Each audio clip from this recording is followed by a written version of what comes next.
त्यानंतर मूर्तीची स्थापना करून या ठिकाणी शेळके मानकरी परिवाराच्या माळ्यामध्ये सटवाजी बुवाचं जे मंदिर आहे त्या ठिकाणी जाऊन श्रीफळ फोडून तिथपासून शेळके मानकरी परिवाराच्या घरापर्यंत जाती.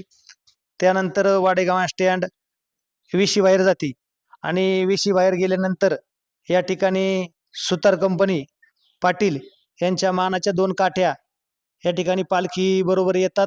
त्यानंतर सर्व ग्रामस्थ या ठिकाणी पावतका या ठिकाणी जातात.